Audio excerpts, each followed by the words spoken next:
So for interviews, I ask you to mirror the culture. Again, if you're going to work at Macy's, you wear something that they would wear at Macy's. If you're going to go to work at the mat counter at Macy's, you're definitely going to have a lot of makeup on. If you are going to, as young ladies, this is directed to you. If you are going to go into an interview for instance, an office job or a daycare job, then the people, if you are completely made up and your hair is perfect, do you have any idea what the assessment of you will be, or the assumption about you? You take care of yourself, absolutely. And you take care of yourself a lot.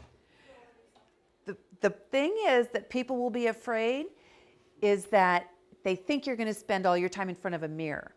They don't think that they're going to get the work out of you if you are like totally decked, all right? So if you are going into a job that's working with kids or administratively or office or things like that, look good, obviously, but don't be so looking good that they're going to say, uh-oh, we're never going to get any work out of her. All right, so if I'm going to work at Hooters, what am I going to wear? Or for an interview? Short shorts and a crop top, yes. Not at this age, but maybe a few years ago. Well, maybe not even the crop top on an interview, but definitely something to show, you know, your legs and you have some assets. So you just basically have to mirror the culture. Tattoos, remember we talked about those? Tattoos will definitely need to be covered for any interview. If you are applying for a job within hospitality, if you have any tattoos showing, if they like you, they will say, we will hire you, but you have to cover the tattoos. So just cover them for the interview. All right, 14 points. Basically, every piece of clothing has 1 point. If you've got big stuff, it's 2 points each. So make sure you don't go over 14 points. This is 2 points. So 2, 2, 2, 4, 6 points, 7, 8, 9, 10, 11, 12, 13, 14 with the pair of shoes. I'm at 14 points. So make sure you don't go over that. Make sure you don't get so high fashion that you are like, what? Too much to look at.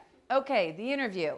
These are the things to do. Be enthusiastic. Remember, research that company. Be confident in your abilities and show a desire to learn.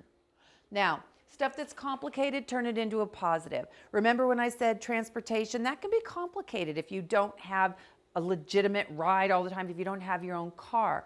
But what you can do if they say, what are your transportation arrangements? You could say, well, my mom is going to bring me, and if that doesn't work out, I'll take the bus.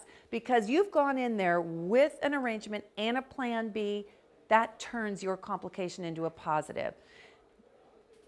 Okay. Now, these are the things not to do. Don't ever show up late. If you're going to be late, call and say, you know what, it looks like I'm going to be 10 minutes late. Would you like to reschedule? You are showing respect for their time if you do that. Don't just show up 10 minutes late. I mean, if you have to, you have to, but be very apologetic. Don't chew gum. Don't have your phone even on vibrate. Have it off. Do not bring any drama to the interview.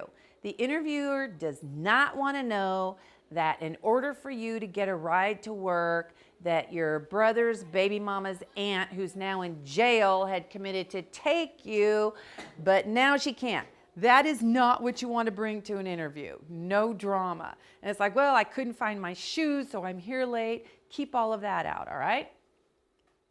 Never ask about benefits on your first interview. Never ask about time off.